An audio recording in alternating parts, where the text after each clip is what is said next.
बीते 20 जून को पलामू के छात्रों ने मुख्यमंत्री हेमंत सोरेन से मुलाकात की थी और कहा था कि पलामू में जो 4th ग्रेड पर बहाली हो रही है उसमें अनियमितता हो रही है, इस परीक्षा को रद्द किया जाए, परीक्षा ली जाए।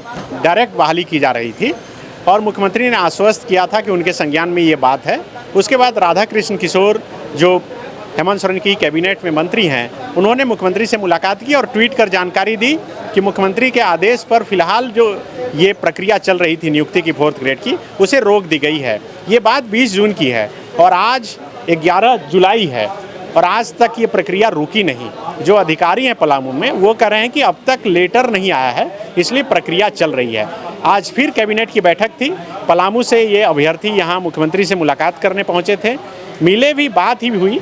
देखिए, जब ये बात निकलकर सामने आई दूसरे दिन अखबारों में, तो खबर छपी कि पलामू में चतुर्थ वर्गीय कर्मियों की नियुक्ति प्रक्रिया पर लगी रोक। लेकिन जो अभ्यर्थी आए हैं उन्हीं से जानते हैं, क्या रोक लग गई प्रक्रिया पर? नहीं, रोक नहीं लगी है, प्रक्रिया जारी है। इसका पुष्टि पलामू के डीडीसी जावेद सर भी किए थे कि इसमें नियुक्ति प्रक्रिया जारी। कब बोले? ये आपका 28 तारीख को नोटिस आया, अपना मतलब पत्र, हाँ, बयान में 11 दिन में हो सकता है कि रद्द। नहीं, अभी हम आपको बता दे रहे हैं, पिछला जो हमको ट्यूसडे जो मंगलवार को हम लोग पलामू के डीसी से मुलाकात किए। वहाँ वो डायरेक्ट जो है कि से बोले कि मेरे पास कोई भी ऑफिशियल नोटिस अभी तक नहीं आया है और ना ही वित्त मंत्री सर हमको फ़ोन से भी बात, मतलब जैसा कि वित्त मंत्री सर बोले थे कि हम डीसी मैम से बात कर लिए हैं, लेकिन डीसी मैम साफ मना कर दिए कि नहीं, मेरे पास कोई ऐसा कुछ नहीं कॉल आया है, ना ही कोई ऑफिशियल नोटिस आया। और जब तक ऑफिशियल नोटिस नहीं आता है हम इस प्रक्रिया में कुछ भी एक्शन लेने का मूड में नहीं है। तो आप लोग मांग क्या कर रहे हैं? क्या पूरी प्रक्रिया रुके या फिर से कुछ हो फ्रेश? आप बताइए।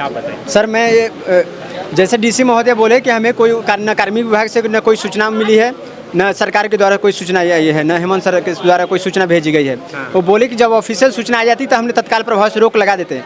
हम लोग की मांग है कि आप वैकेंसी में रोक मत लगाइए। हम लोग की मांग है कि जिस प्रकार 2010 का वैकेंसी 2017 में आप 8वीं स्तर में था, उस समय एग्जाम ले लिए, तो अभी 10वीं, इसका क्वालिफिकेशन 10वीं पास है, तो इसमें एग्जाम न लीजिए। मार्क्स बेसिस पर आप क्यों नियुक्ति करवा रहे हैं? क्योंकि जो CBSE और ICSE बोर्ड के बच्चे होते हैं उनका हाई मार्क्स होता है, 10 CGP होता है, और जैक बोर्ड का विद्यार्थी अधिकतर गरीब विद्यार्थी और ग्रामीण बच्चे होते हैं जिनका संसाधन के अभाव में परसेंटेज भी कम आता है और जैक बोर्ड का परसेंट कम आता ही रहता है सर। और जो पूर्व के जो बच्चे हैं, जो 2007, 2005, 2015 के बच्चे हैं, उनका मार्क्स ऑलरेडी कम है। कोरोना काल में अधिक मार्क्स आया है। तो ये बात पिछले दिनों आप लोग मुख्यमंत्री से बोले थे, वो कहे थे संज्ञान में है जी, और उसके बाद मंत्री राधाकृष्ण किशोर बोले कि प्रक्रिया रोक दी गई।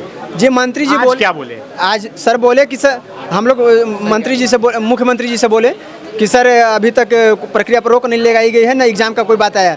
सर बोले कि हम ध्यान में है, होगा एग्जाम होगा। हाँ, ये बोले एग्जाम होगा। हाँ, एग्जाम होगा। आप भी मिले? क्या जल्दबाजी में थे? हम तो इन लोग का प्रतिनिधित्व कर रहे हैं, साथ ही चल रहे हैं, लेकिन मुख्यमंत्री जी के द्वारा और वित्त मंत्री के द्वारा सिर्फ और सिर्फ झूठा आश्वासन मिल रहा है।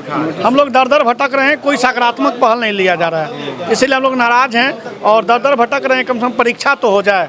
25,000 मात्र फॉर्म भरा, एक दिन में परीक्षा हो सकता है।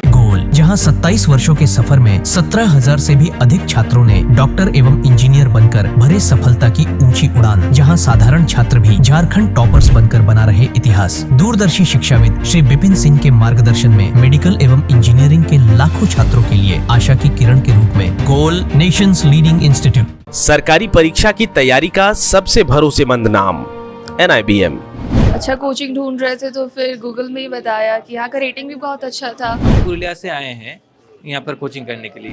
IBM के बारे में मेरे एक भैया हैं जो पिछले साल ही बैंकिंग यहीं से प्रिपरेशन किए और इस बार IBPS PO में सिलेक्शन लिए। मेरा अभी फाइनल सिलेक्शन हुआ है RRB PO में, उत्तर बिहार ग्रामीण बैंक में। मेरा फाइनल सिलेक्शन RRB PO में हुआ है। बायोम सिर्फ मेडिकल प्रिपरेशन का संस्थान। बायोम से लगातार दूसरी बार नीट UG में 700 मार्क्स पार। 10th पास स्टूडेंट्स के लिए फाउंडेशन कोर्स, 11th पास स्टूडेंट्स के लिए फ्रेशर कोर्स और 12th पास स्टूडेंट्स के लिए टारगेट कोर्स 17 अप्रैल से शुरू हो रहे हैं। कॉल 7360066190 और visit Biome, circular road near women's college and Hinoo, Ranchi. thefollowup.in. Like, share and subscribe. www.thefollowup.in